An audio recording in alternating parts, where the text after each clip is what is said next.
Phillips put on 40 pounds. I mean, he looks like an animal right now. So, I thought that was pretty cool. But yeah, Feely's a monster, bro. He puts these kids through a lot of stuff. Let me tell you. And I was really impressed also with how quick the offense was, today. And they were running plays, 7, 8 to 10 seconds, 8, 7 to 10 seconds, apart. That's how quick it was. They couldn't get the ball down quick enough, and they were already ready running through plays. So, all these teams up north that we play are going to be gassed. Let me tell you.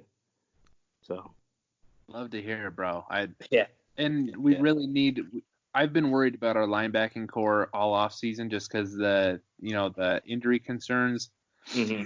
Saying that Huff is looking good, like, man, that's a shot in the bro. Yeah, he stood out probably the most today to me. I thought like I said, if they were in real pads, he would have put some licks on people. That's great news, bro, because, I feel pretty comfortable with McLeod holding down one of those spots, but, man, that other spot is just... Yeah. It's been keeping me up at night, dude. I'm just staring at the ceiling like, it's like, man, is this Wayne and Steed's year or what's going to happen? Like, what? No, man, you were ready to buy the Rigoni jersey. That's what it was. No, for sure. I mean, we're just inexperienced there, but I think we're going to be a lot faster there, which is good. But, you can't, experience is a lot to do with it, especially, we're replacing two guys that started 4 years for us with, Yeah. McLeod is, played enough. He should be fine, but the other spot's going to be somebody that's hasn't had barely any experience. So, yeah, thanks. So, all right. So, my next question, we talked a little bit earlier today on the phone, and dude, some of the stuff you said about Jalen Knighton, Rooster. Oh man, you just got me so hyped, and I know that you're gonna get Marsh hyped because Marsh loves Jalen Knighton even more than I do. I love him. Hey, let me tell you, I was shocked how big he was in person. I mean, he's got big, thick legs, and that kid is like full tilt all the time, dude. He's never like, wasting time. He's running, he's sprinting to, different things. I mean, he's just you could tell he's a worker, bro. And I listen to all the, guys' other podcasts and stuff, and I know how much he loves Rooster Marsh. But let me tell you, I think he's going to be running back too when this thing's, settled down and depth charts come out. I could see him definitely be running back too because that kid's a stud, dude. I really like him a lot. Bro, that is like music to my ears. Holy cow! And that's honestly one of the questions I was gonna ask. But yeah, and it honestly doesn't surprise me that much because I mean I've written articles and I've talked about how I think he's gonna be the second guy in the depth chart. I wanted to ask you also about the first guy on the depth chart, Cam Harris, because so much emphasis is being put on Knighton and Chaney and our running back position. I feel like not enough people are talking about Cam Harris. I really think he's going to have a good year. What did you see from him today? Let me tell you, he had a couple runs today that, I mean, he juked, because today they, since they weren't in pads, they're just doing like, two-hand touch, or they would grab a guy and just hold him instead of, tackling him. Bro, he made, a couple guys miss with nasty moves, and he looks like he's moving a lot better. He looks like he's quicker. I mean, he looks like a big muscle, dude. His calves are huge. He's just a big dude, bro. And he's for sure, he's going to be our starter, God willing, an injury or something like that. That dude right there is just, RB1. I think he's going to have a huge year, dude. Big time year for Cam. And I'm happy because he's a great kid and a hard worker too, Yeah, man, all that stuff I'm hearing, man, it's sounding, especially Jalen Knighton, the way you're describing him, and it's obviously what we've seen off of tape in high school, he's starting to give me the memories of Travis Homer coming behind Mark Walton that like first year before he became a starter, where like you could tell Travis Homer was like all over the field because of his hard work, his dedication. I mean, the guy was yoked already coming in just because of all the time he put in the weight room, and he knew the playbook in and out on special teams, on offense, whether he was pass protecting, running the ball behind Mark Walton. And that seems like something that Jalen Knighton might be able to fit in behind Cam Harris. Yeah, that's a good comparison because, Homer ran really hard and stuff too, and he was, a good catcher of the football in the backfield and stuff like that. And I think Knighton's going to be the same way with that. He looks like he was catching the ball smoothly and cleanly and stuff. And let me tell you, I was shocked at how big the kid's legs were. That kid right there is going to break a lot of tackles. He's not going down with one, like a little wussy hit or something. That dude is running through you and keep going. He's full tilt, man. I haven't seen that, in a while from a young kid like him.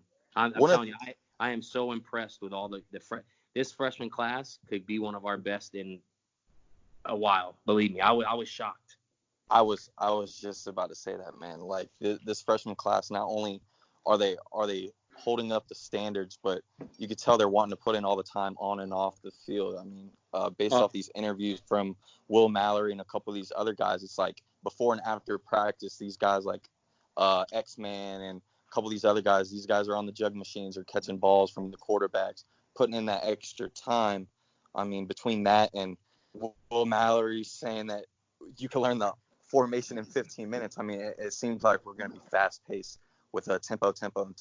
And Yeah. just seeing the smiles on all these guys' faces after practice, they seem like they really enjoy being a Hurricane again. Wasn't all uptight or anything like that, especially with you could see the difference between Dan Enos and Rhett Lashley in interviews. I mean, one is just super nitpicky and negative at times, where, I mean, with Rhett, man, he's super upbeat and always saying what could be better, but he's positive at the same time. Yeah. I think I saw that out there as well. Last year when I went out there a couple times, Enos was kind of, he was kind of quiet. He wasn't really, saying much. Bro, Rhett is out there like almost running next to the guy, being, come on, be better, let's go.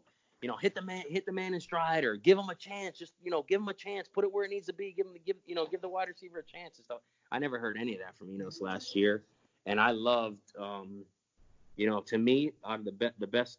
I love all three new hires for the coaching staff, but Coach Likens, I'm telling you, that guy is, he is attention to detail kind of guy. You could tell, bro. Somebody fumbled, somebody got stripped or something, and he threw the ball back another 5-10 yards, and he's like, listen,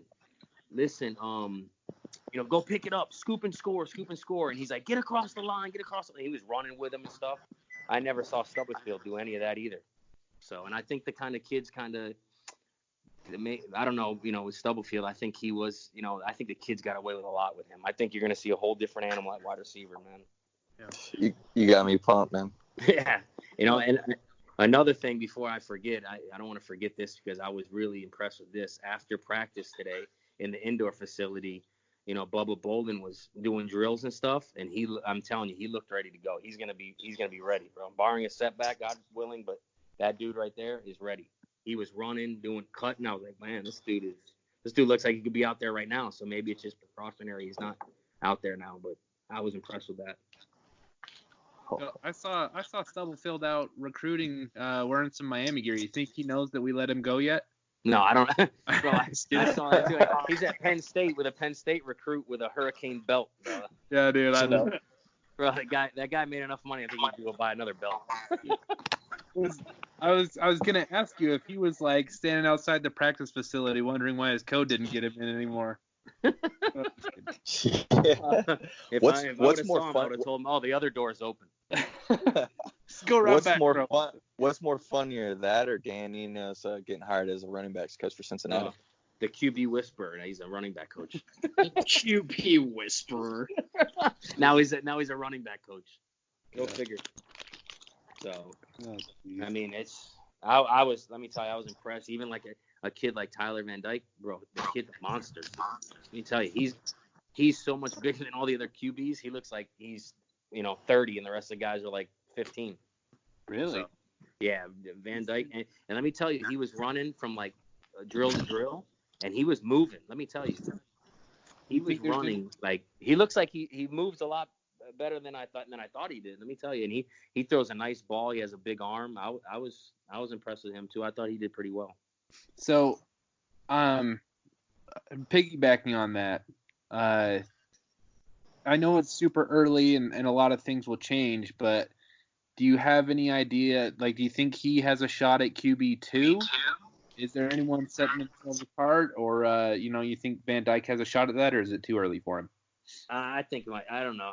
That's tough, dude. I don't know. I think, as QB2, I think, I think this offense is good for Perry, so I think it would probably be him. He's got, more experience and stuff. But let me tell you, Van Dyke is put together like, a grown man compared to the rest of the quarterbacks. I mean, he looks the part already. Like if he walked in the room, you'd be like, oh no, that's the QB. You know, some of these other guys are wide receivers or running backs, but Van Dyke, you know, is a big dude, and hopefully, you know, like I said, that King, you know, does his thing this year, and hopefully next year it could be Van Dyke's, you know, turn up. But we'll see. I don't know about QB2 yet this year. We'll see. Okay, cool. That's a good question though. Freaking like even hearing him talk, he sounds like a 30-year-old Van Dyke. Yeah, that's awesome here.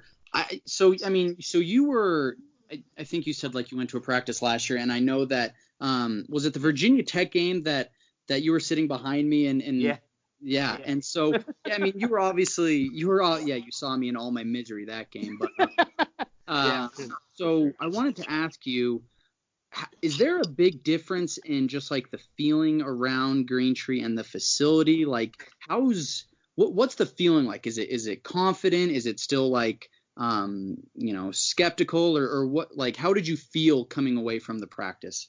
Well, you know, I was there when I went to a couple practices in the spring when Rick was there, and then, you know, I went to this new one, and this year feels like, you know, I know for a fact for sure that the team is more bonded, and, you know, I know for sure that they've done, you know, a bunch of things already this, you know, since January together as a team, going to different things, doing different things together. So I'm really impressed with that. And I talked to a couple, you know, different, you know, coaches out there today and some people that were at all three practices and stuff.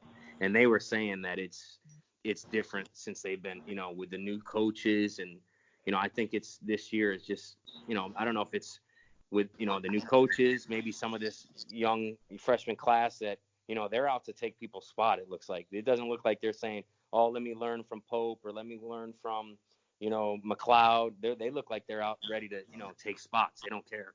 They're all out there like busting it, and they're ready to go. So I talked to one of the recruits who's there, and I said, oh, well, how do you like it, you know, last year compared to this year? He goes, no, it's different, way different this year. So I thought that was really good, you know, and, you know, good for us since a recruit's saying that.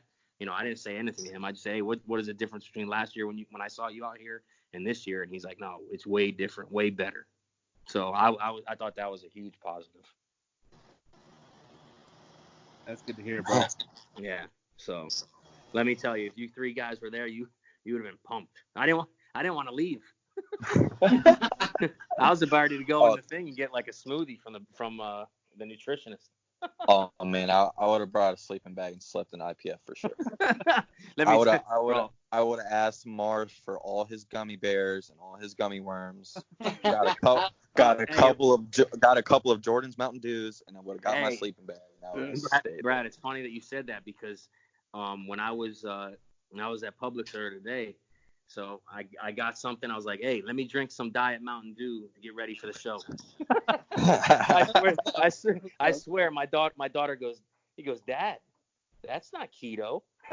And I go, bro, it's diet, it's sugar free, I'm good. You know what's hilarious though is I actually got a cold one in my hands right now. Been waiting for the right time to open it up. I definitely have a bag of candy in my lap right now.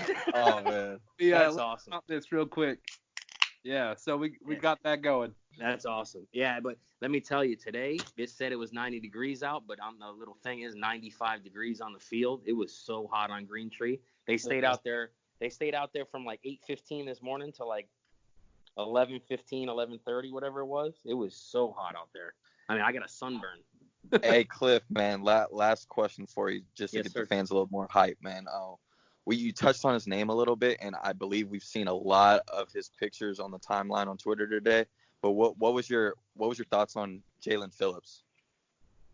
Like I said, he's a lot bigger than when I saw him last year. I mean, he doesn't even look the same. I mean, 40 pounds, and it looks like it's, 39 of its muscle.